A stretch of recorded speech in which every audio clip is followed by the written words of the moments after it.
В повестке очередного заседания сессии парламента более 16 актуальных вопросов. В начале заседания депутатам был представлен новый представитель президента в парламенте, заместитель руководителя администрации президента Саида Бутба.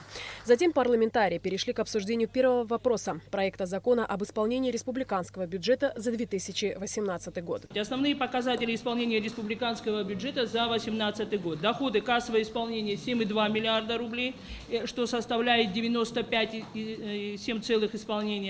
Из них собственные доходы 2,8 миллиарда рублей, это порядка 90% исполнения. Безвозмездная помощь Российской Федерации 4,4 миллиарда, это 100% исполнение. Расходы составили 6,8 миллиардов рублей, это составляет 86,9% исполнения от дохода. Так, объем неисполненных расходных обязательств составил 1 миллиард 18 миллионов рублей.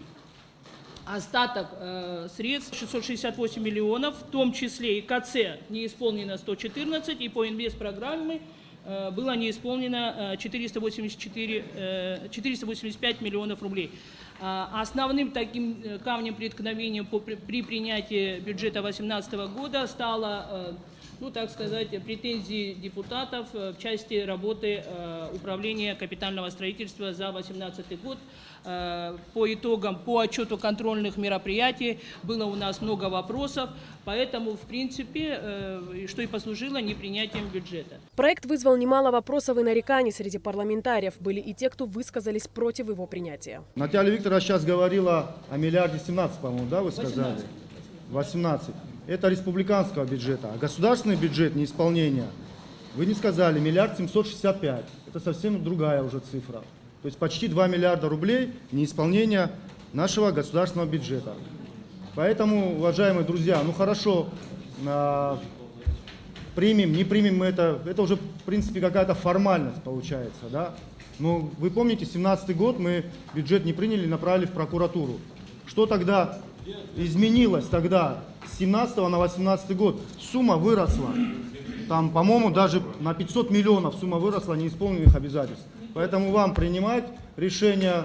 Я, например, не буду поддерживать принятие этого бюджета, исполнение этого бюджета, потому что никакого смысла не вижу. В итоге, после долгих и бурных обсуждений, проект закона об исполнении республиканского бюджета за 2018 год был принят во втором окончательном чтении. Следующий вопрос повестки – проект закона об исполнении бюджета фонда репатриации за 2018 год вызвал не меньше вопросов. Депутатами было отмечено, что по отчетам контрольных мероприятий было установлено неэффективное и нецелевое использование денежных средств данного фонда. В части по 2018 году могу сказать, что была приобретена квартира суммой 3 миллиона 800 тысяч не репатрианту. Было оказано, это все по итогам контрольных мероприятий, что выявила контрольная палата. Также были выделены материальная помощь людям, которые не имели статус репатрианта. На заседании парламента присутствовал исполнительный директор фонда репатриации Энвер Чамагуа, который согласился с нареканиями, однако при этом подчеркнул, что фонд не распоряжается, а лишь аккумулирует и следит за расходованием денежных средств. Если сверху приходит приказ или просьба о покупке, сверху я имею в виду не от прямого начальства, а еще выше, от руководства, от вторых глав и третьих и так далее, то есть вышестоящей инстанции, мы обязаны реагировать, потому что идет действительно оказание финансовой помощи, но в нарушении закона, потому что мы не имеем права финансировать, там в Конституционном законе прямо прописано, что все финансовые средства, аккумулирующие в фонде по репатриации, только должны расходоваться на самих репатриантов, но не более кого-либо еще, но только в течение 5 лет, где установлен ценз. В итоге и этот законопроект был принят во втором окончательном чтении. Проект закона об исполнении республиканского бюджета за 2019 год представил министр финансов Владимир Делба. Он положительно оценил работу тех, кто занимался администрированием доходов, консолидацией имеющихся средств бюджетной системы, так как по доходам исполнение составило более 99%. Общие расходы государственного бюджета тоже были исполнены на достаточно высоком уровне, уровень которых приблизился к 90%. Но вместе с тем здесь стоит отметить, что отдельные расходы все-таки не были освоены. Дело в том, что органы, которые исполняют бюджет, прежде всего осуществляют санкционирование таких расходов после принятия обязательств. Несомненно, реализация инвестиционной программы является ключевым направлением развития, социально-экономического развития нашей страны. В этой связи у уполномоченных органов в течение года появляется право на принятие обязательств. Но этого недостаточно. Право – это одно, а принятые обязательства – это совершенно другое. И вот в этой связи, именно по этой причине, из года в год переходят остатки. Помимо этого, по словам Делба, есть остаток средств резервного фонда президента в объеме 14 миллионов рублей, которые являются целевыми и направлялись на ремонт крыши второй школы в Сухуме, а также остаток средств, неиспользованных на мероприятия по строительству здания ИКЦ. Данный законопроект также был одобрен парламентариями. Следующим вопросом депутаты рассмотрели проект закона о внесении изменений в закон Республики Абхазия о декларировании доходов, расходов, имущества и обязательств имущественного характера публичными служащими депутатами. В частности, было предложено рассмотреть вопрос о вступлении в силу данного закона с 1 января 2021 года, независимо от принятия закона о государственной службе, так как вступление в силу закона, о котором идет речь, привязано к принятию закона о госслужбе. Почему мы предлагаем, чтобы этот закон вступил 1 января 2021 года?